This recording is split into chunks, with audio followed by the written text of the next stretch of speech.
zen, il vient du sanskrit dhyana, qui signifie contemplation, méditation, concentration.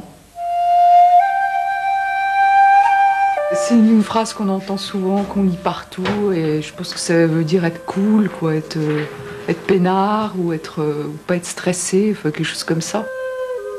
La pratique de la méditation, c'est la base du zen. Il n'y a pas de zen sans zazen.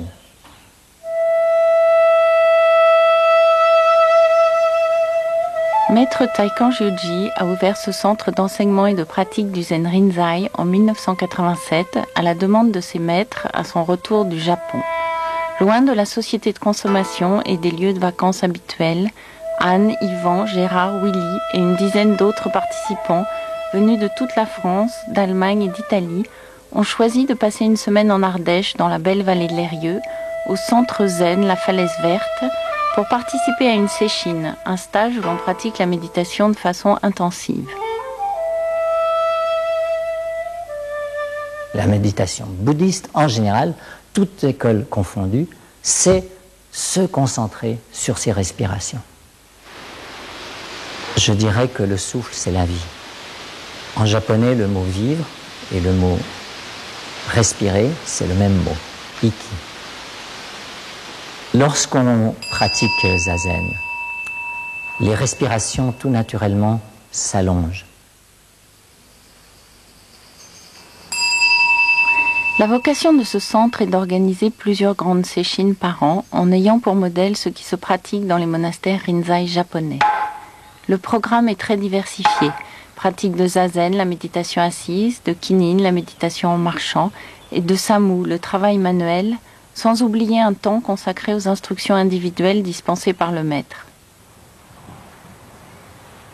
L'enseignement dans le zen, si on suit les paroles de Bodhidharma, qui est le fondateur du zen en Chine, c'est un enseignement au-delà des mots et des écritures. Un enseignement au-delà des mots et des écritures, qu'est-ce qui reste? Eh bien, la pratique. C'est effectivement une pratique qui demande vraiment de s'y mettre entièrement. Ça apporte une transformation de soi, même si cette transformation est très lente. Donc, cette transformation, elle va forcément avoir des conséquences dans sa vie de tous les jours. Ça apporte probablement aussi une capacité d'endurance, de patience, de ténacité, qui sont des qualités qui ne sont pas négligeables dans la vie de tous les jours aussi. Cet apprentissage de la rigueur et de la discipline spirituelle commence avant l'aube. Chaque jour, les participants se lèvent à 4h45 et dès 5h, ils se retrouvent au dojo pour chanter des sutras.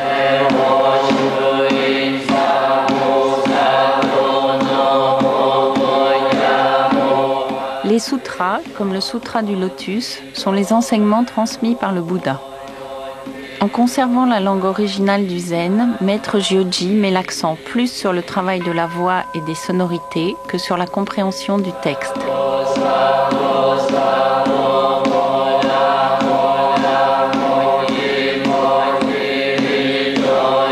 À tout moment, le disciple apprend à développer ses capacités d'attention et de vigilance par un travail sur la respiration.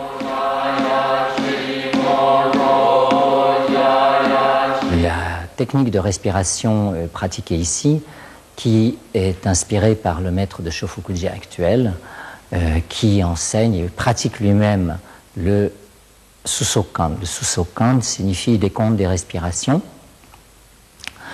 Lorsqu'on pratique zazen, on inspire d'abord et à l'expire, intérieurement, sans émettre de son, on récite et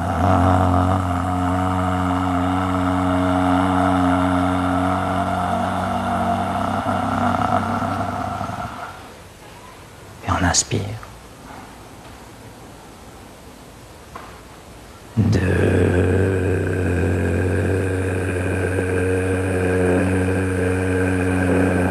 Etc. Jusqu'à 10. En japonais, shito, tsufuta, Tat, Mit, etc. N'importe qui peut pratiquer le Susokan dans sa langue. C'est la meilleure technique dans le Rinzai pour avancer dans la voie de sa réalisation.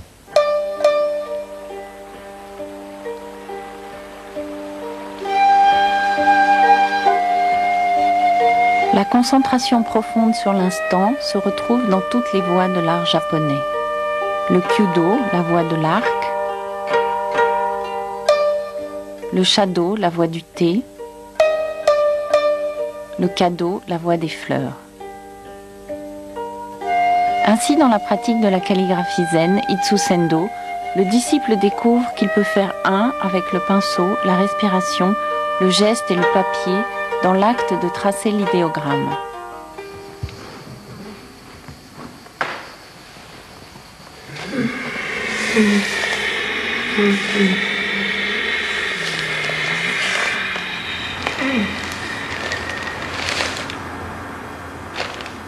Ce qu'il faut éviter de faire, c'est faire le respirer au rythme de l'idéogramme. C'est-à-dire, par exemple, prenons le troisième, faire ça. J'exagère pour montrer ce qu'il ne faut pas faire, mais il faut que ce soit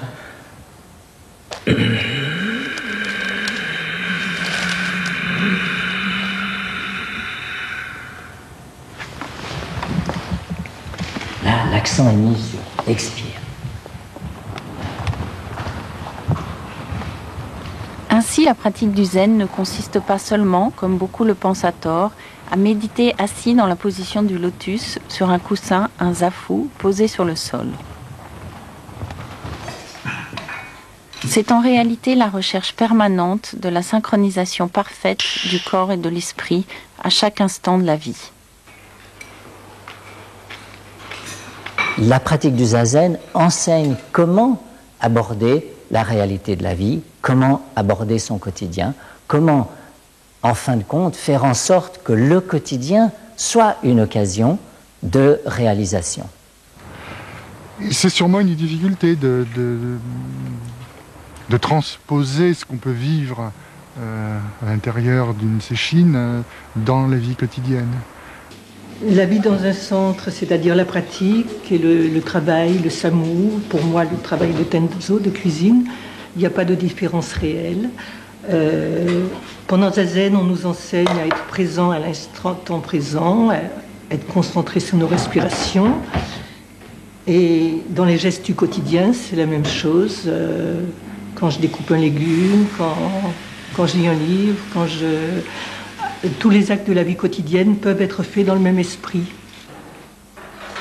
Si effectivement le zazen permet de se consacrer à cet apprentissage de la concentration dans les différentes phases de vie, le samu, c'est l'application de ce qu'on approfondit pendant zazen.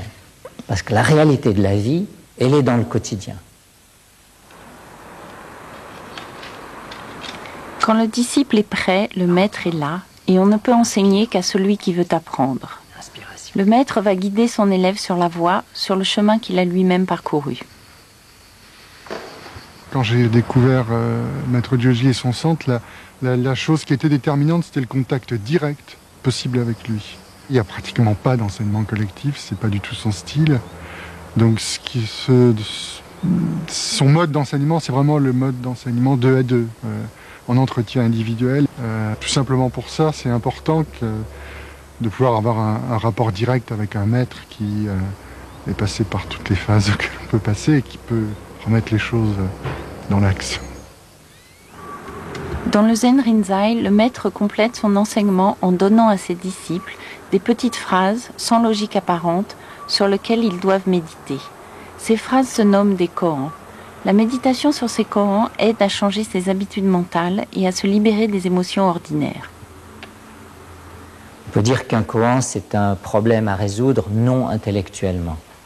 Pour prendre un exemple simple, si on pose la question qu'est-ce que la soif, eh bien, on ne va pas disserter sur le phénomène de la soif et expliquer comment, lorsqu'on a soif, on arrive à ne plus saliver, mais on va répondre en prenant un verre d'eau et en buvant. Toute la compréhension d'un sujet intellectuel ne permet pas d'avancer d'un pouce dans la réalisation de soi. L'être humain est fait d'émotions et la pratique du zazen ne met pas fin à ces émotions. Beaucoup de personnes entendent parler de détachement obtenu par la pratique de la méditation et font l'amalgame entre détachement et indifférence. Le zazen n'amène pas à l'indifférence. Bien évidemment, on peut arriver à maîtriser ces émotions, mais le but n'est pas de les supprimer.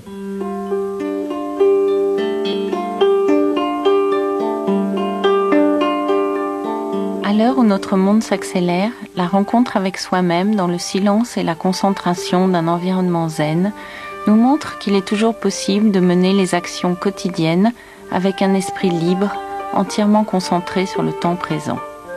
Comme le disait Taikan Joji, si vous voulez vraiment savoir ce qu'est le zen, un soir de pleine lune, vous prenez un coussin et une couverture et vous allez méditer à la belle étoile. Le zen se trouvera là, juste en face de vous.